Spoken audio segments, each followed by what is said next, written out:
아브라함이 통과한 세 가지 시험이라는 제목으로 말씀을 드리겠습니다.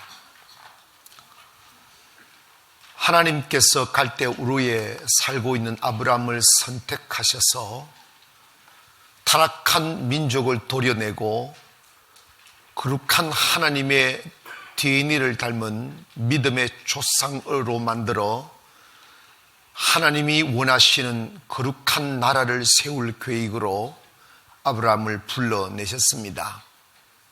그리고 하나님이 아무것도 갖고 있지 않는 아브라함에게 약속하셨습니다. 내가 너를 큰 축복하겠다. 그리고 너의 이름이 창대하게 될 것이다.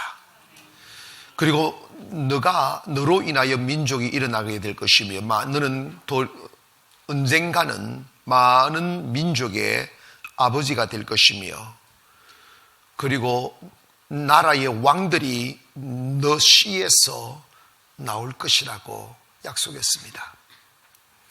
작은 가슴으로 살아갔던 아브라함, 그러한 삶을 꿈도 꾸어보지 못한 아브라함, 그리고 그 원대하고 상상할 수 없는 하나님의 은혜와 축복을 담을 수 있는 그릇조차 없는 아브라함이었어요.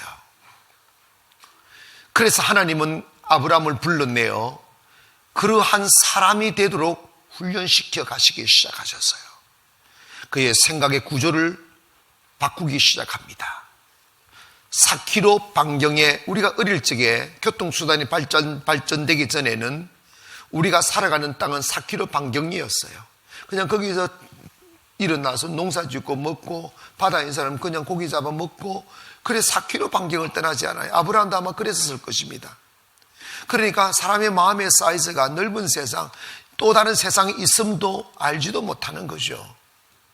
그래서 하나님이 그의 작은 가슴을 키우기 위하여 높은 곳으로 데리고 가셔서 동서남북을 바라보게 만드시고 정과 행으로 걷게 만드시며 그리고 주님 말씀하시기를 너의 눈에 들어오는 네가 보는 땅을 내가 너에게 주어 너의 후손과 대대에 이르게 하리라고 약속을 합니다. 여러분, 하나님은 전능하신 하나님이며 우주를 창조하신 주인이십니다. 그 우주를 누가 다스리고 누가 누리기를 원하시느냐 하면 하나님의 사람들이 누리기를 원하는 거예요. 그런데 우리가 어떤 삶을 살고 어떻게 살아가느냐는 우리의 마음의 사이즈에 만큼 살아갑니다. 내가 믿음이 적으면 적은 대로, 크면 큰 대로 내 눈이 가는 곳만큼만 내 인생의 영향력이 가게 되는 거예요. 그런데 하나님의 가슴에는 우주가 있어요. 하나님의 사람들이 온 세상을 다스리기를 원합니다. 번성하고 생육하고 번성하고 정복하며 다스리라. 이게 포기되어지지 아니하는 하나님의 꿈들이에요. 오늘 현대를 살아가는 하나님의 사람들이 기죽으며 고기를 떨구으며 작은 자의 가슴으로 딱 갇혀진 통제되어진 삶 속에 살기를 원하지 않아요. 우리를 가로막고 있는 울타리를 헐기를 원하고 내 마음의 작은 마음을 키워서 온 세상을 바라보기를 원하며 내가 살아보지 못한 세상을 살게 하시고 가보지 못한 곳으로 가게 하시며 반복되는 실패와 억압과 결핍에서 시달리며 꿈을 다 사그러지게 만든 채 주저앉아 그냥 숨만 쉬고 있는 삶을 살기를 원하지 않습니다. 하나님은 하나님의 사람들이 꿈을 꾸며 살기를 원하시고 아브라함이 하나님을 믿는 사람에게는 아브라함과 함께 복을 주신 그 말씀처럼 오늘에도 그 하나님의 창조적 상관을 가지고 이 세상을 살아가기를 원합니다. 날이 가면 갈수록 쭈그러들고 사그러드는 삶이 아니라 점점 더 번성해지며 창대해지며 온 땅에 퍼져나가며 우리의 이름들이 별같이 빛나게 하시며 하나님의 사심을 온 세상에 선포하기를 하나님은 원하십니다. 그 일은 하나님이 이미 선포된 것이며 변치 아니할 하나님의 우리와 하나님 사이에 주어진 언약이며 이건 이루어야만 되는 명령인 것입니다. 그렇게 해도 되고 안 해도 되는 선택의 문제가 아니고 필연적인 것이죠. 하나 우리 그리스도인들이 스스로 우리의 마음의 문을 닫아버리고 하나님의 그 광음하고 그 위대한 우주를 향한 하나님의 뜻을 외면한 채 우리가 내 작은 삶에 취해 산다면 우리는 결코 하나님의 사람이 될 수가 없습니다. 하나님의 사람은 그 가슴에 하나님의 마음을 담아 하나님의 사람이 되는 것이죠. 그래서 우리가 은혜를 받고 성령을 받으면 하나님의 뒤에 있는 이가 오는 거예요. 현재의 삶에 지쳐 있거나 주저앉지 아니하고 또다시 하늘의 별을 보고 땅의 모래를 보며 75년을 자식 없이 살아온 폐쇄적인 삶을 살아왔어도 어제에 경험되어진 그 지식을 버리고 또 다른 세계를 만드실 하나님에 대한 기대감으로 길을 나설 수 있는 용기가 우리에게 있어야만 합니다. 하나님은 믿지 않는 사람들이 세상을 호령하기를 원하지 않아요. 하나님은 믿지 않는 사람이 세상을 다 누리기를 원하지 않아요. 하나님은 하나님을 믿는 사람들이 하나님이 지으신 이 아름다운 땅의 주인이 되기를 원합니다. 아름다운 꽃들을 바라보며 근심 없는 가슴으로 산보할 수 있는 그 사람, 나무에 주릉주릉 매달려 있는 열매를 아낌없이 먹고 나누어 줄 수 있는 그 사람, 이것 먹으면 내일 어떻게 살까 하는 걱정 없는 마음으로 충분한 여유와 그리고 꿈들을 펼칠 수 있는 영혼의 여유까지 가지며 살기를 원하시는 분이 하나님이십니다. 하나님은 하나님의 사람들이 무너지는 거 원하지 않아요. 작은 삶을 살기를 원하지 않아요. 큰 마음으로 큰 꿈을 가지고 살아가기를 원합니다. 마치 고동이 조그마한 고동 껍질 속에 들어가 이것만이 내 세상이라고 말하며 안전하다 삶이 소리 없이 이름 없이 살다가 사라지는 미물 같은 그런 고동의 삶을 주님은 원하지 않아요. 우리는 우리가 지어놓은 울타리를 걷어내야 됩니다. 우리가 안전하다고 생각하는 울타리를 불태워야 됩니다. 여호와를 우리의 도움 삼고 하늘을 지붕 삼고 땅을 방 삼고 이 세상을 향하여 표효하듯 세상을 향하여 소리치며 주의 복음을 외치고 하나님의 사람으로서 우뚝우뚝 자라나야 되고 하나님의 이름으로 세상을 정복해야 됩니다. 그 세계가 어떠한 세계든지 말입니다. 그것은 선택의 문제가 아니고 명령이에요. 예수 믿는 사람은 복을 받아야 됩니다. 제가 이번에 50일의 기적 12기를 통해서 창세기를 강의를 하는데 창세기에 보니까 하나님이 포기할 수 없고 포기하지 않는 꿈들을 보게 되었어요. 그게 뭐냐면 아담에게 주셨던 축복과 노아에게 주신 축복과 그리고 아브라함에게 주셨던 축복이 똑같다는 거예요. 포기되어도 다시 새로운 세대를 일으켜 시작하고 생육하고 번성하며 정복하며 다스리며 충만케 하라. 이것이 하나님의 뜻이고 명령입니다. 예수 믿는 사람은 이 뜻을 받들어야 됩니다. 내 감정과 내 기분에 충실한 삶을 사는 것이 아니라 하나님의 주신 사명에 충실하며 살아야 됩니다. 우리는 그 일을 이루기 위해서 그리스도인으로서 그 하나님이 포기되지 아니할 수 있는 꿈을 내 가슴에 받아들여야 돼요. 나를 통하여 생육하고 번성하고 정복하고 충만케 되는 다스림의 역사들이 내게서 올 것이라고, 이러한 생각과 이러한 창조적인 DNA를 내가 받아들여야 됩니다. 이게 바로 아브라함의 삶이에요. 아브라함을 우리의 믿음의 조상이라고 그러고 아브라함이 믿었던 그 하나님을 우리가 믿고 아브라함이 받았던 그 축복을 우리가 받을 것입니다. 사이즈가 달라지세요. 그러기 위해서는 하나님이 그 사람을 아브라함의 약속을 이룰 때 아브라함이었어가 아니고 아브라함은 하나님이 정해놓은 세 가지의 시험을 통과했어요.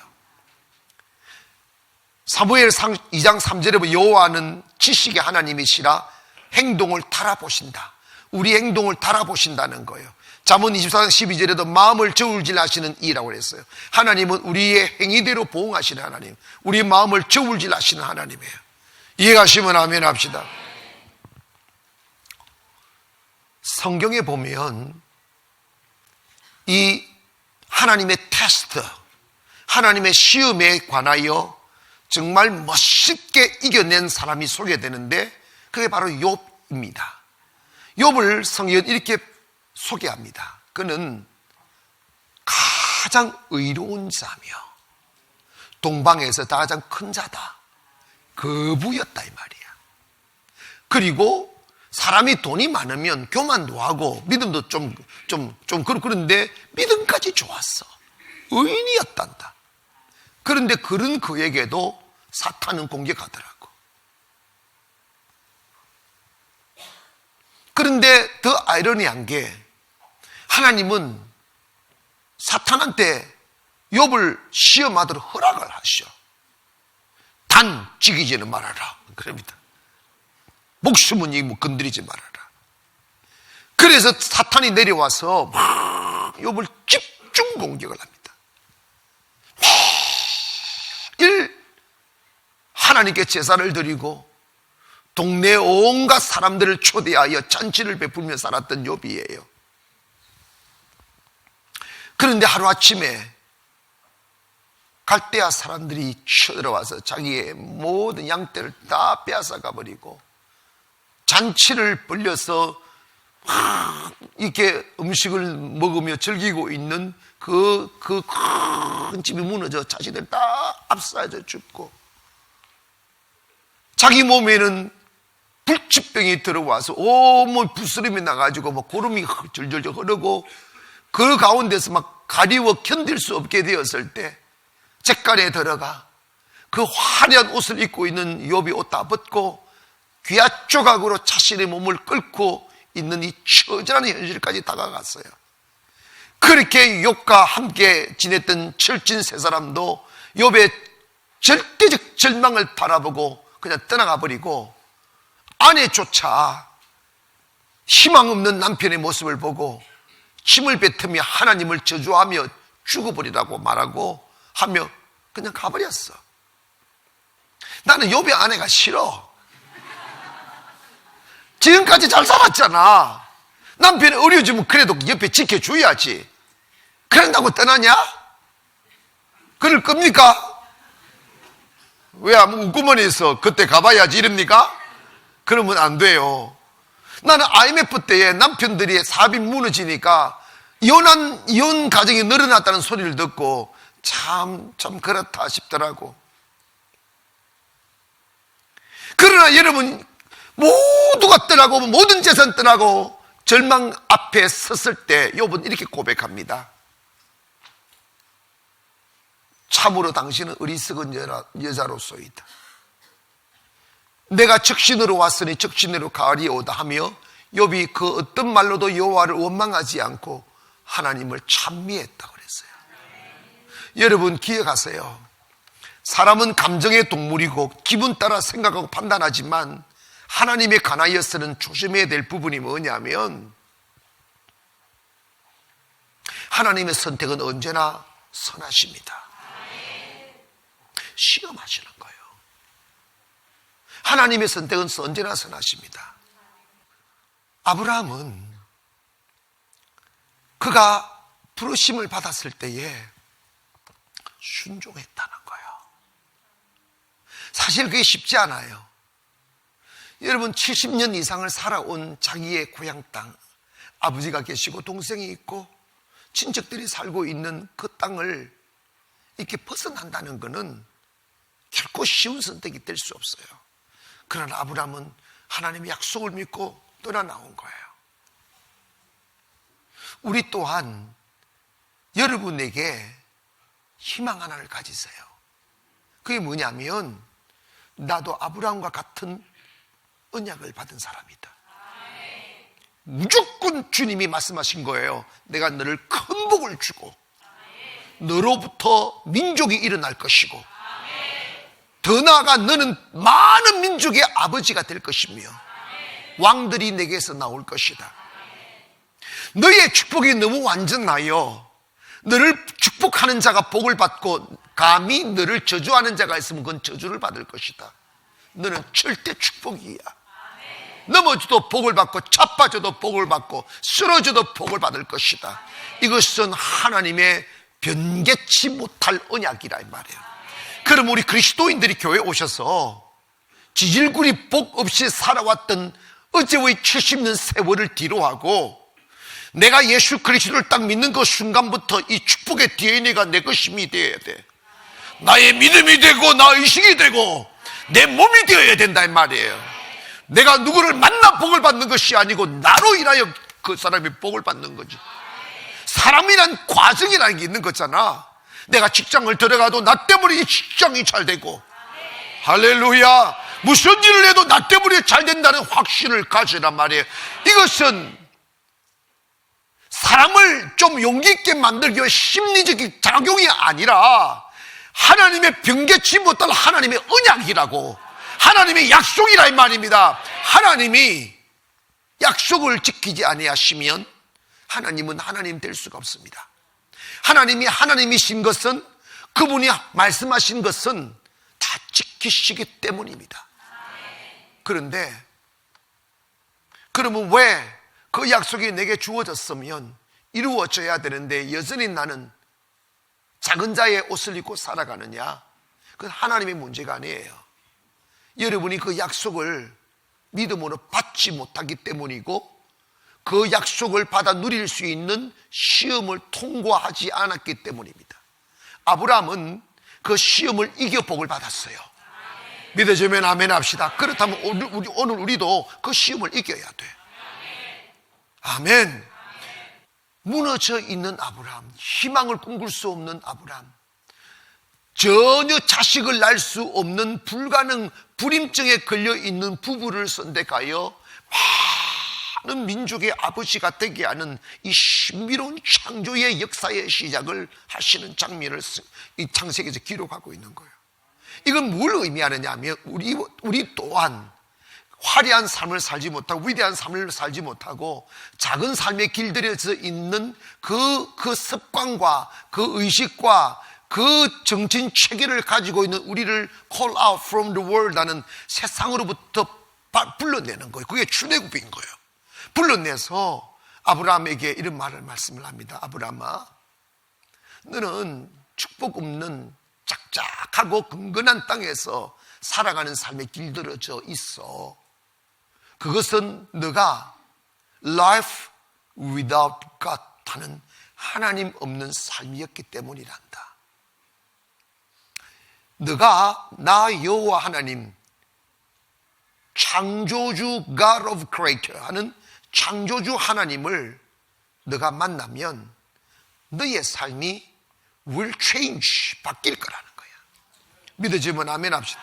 바뀔 겁니다. 어떻게? creative life 하는 창조적인 삶으로 바뀔 거란다.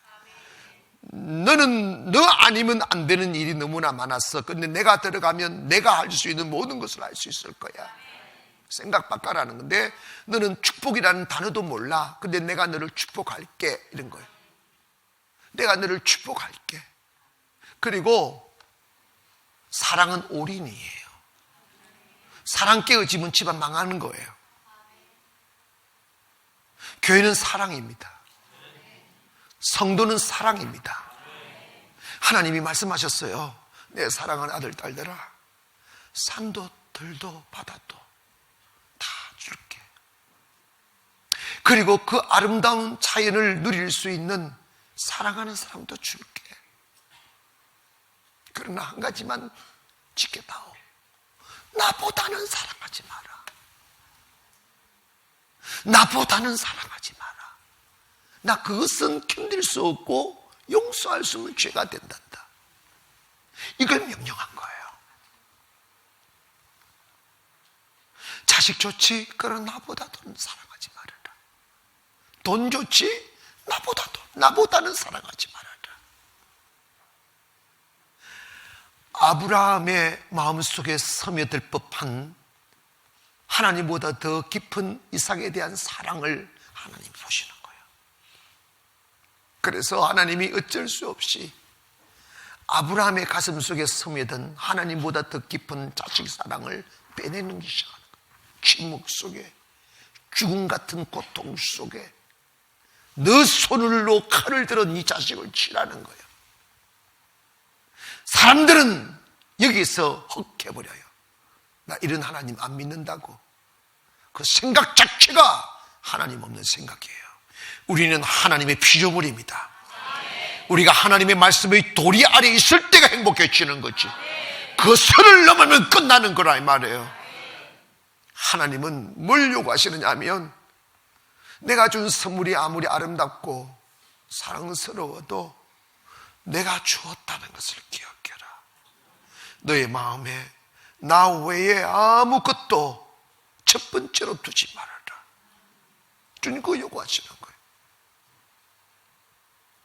아브라함은 소스라지게 두려웠고 살결이 떨리는 그 슬픔을 느꼈지만 묵묵히 그날 새벽 일찍 일어나 하나님 명령을 지키기 위하여 종에게 나무를 지우고 사랑하는 아들 이삭을 일찍 깨워 길을 났습니다.